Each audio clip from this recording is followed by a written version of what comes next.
In the vibrant waters of Coralbay Reef lived a young octopus named Ollie. Ollie was friendly, curious, and full of energy. But there was one problem. He was terribly clumsy. Whenever Ollie tried to swim gracefully like the seahorses, he'd bump into a coral tower. When he helped arrange shells for the crab concerts, he'd accidentally knock everything over with his swirling arms. His 8 long tentacles always seemed to be in the wrong place at the wrong time. "Careful, Ollie," giggled Tilly the turtle one day as Ollie knocked over a pile of shiny pebbles. "Sorry," Ollie sighed. "I don't mean to mess things up." "You're just different," said Sammy the seahorse kindly. "But that's okay." Ollie tried hard to fit in, but no matter how careful he was, he always made a big splash, literally. One day, while trying to paint underwater bubbles with ink, he sneezed and released a giant cloud of black ink that covered all the nearby fish. "Maybe I should just stay in my cave," Ollie mumbled sadly. Days passed, and Ollie kept to himself, swirling gently near his quiet home under the coral arch. He watched his friends laugh and play from afar. Though he felt lonely, he didn't want to ruin their fun again. Then came a day that changed everything. As the sun filtered through the surface of the sea, something strange stirred in the deep. A dark shadow crept closer to Coralbay. The reef creatures were busy playing tag when a large barracuda darted into view. "Barracuda!" shrieked Sammy the seahorse. Panic rippled through the reef. Fish scattered in every direction. Tilly tucked into her shell.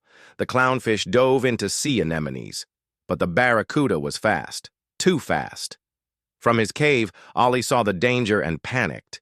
He wanted to help, but what could a clumsy octopus do? His heart pounded.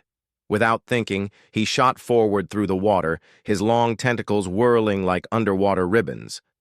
As he swam closer, he accidentally smacked a few sea fans and bumped into a rock, but he didn't stop. "Hey, ugly fish face!" Ollie shouted, trying to distract the predator. The barracuda turned sharply. It opened its sharp jaws and lunged toward Ollie. Whoosh!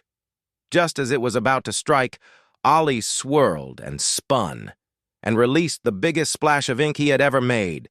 The thick black cloud spread through the water like a curtain, blinding the barracuda completely. Disoriented and coughing bubbles, the predator darted away from the reef, never to return. When the ink cleared, the reef was silent. Then cheering erupted. "You saved us!" shouted Sammy, swimming circles around Ollie. "That was the most epic splash ever," said Tilly. Ollie blinked. "Wait, I did?" "You scared off a barracuda," said a crab, waving his claws. "You're our hero." Ollie's cheeks blushed purple with pride. For the first time, he felt happy, really happy, to be just the way he was. The reef threw a celebration just for him. Shells sparkled, seaweed danced, and Ollie got to be the guest of honor. From that day on, Ollie didn't try to hide who he was. Sure, he still knocked over things now and then. And yes, his splash was as messy as ever, but no one minded, because they all knew. Ollie's big splash had saved the day, and Ollie had learned that being different wasn't a mistake. It was a superpower.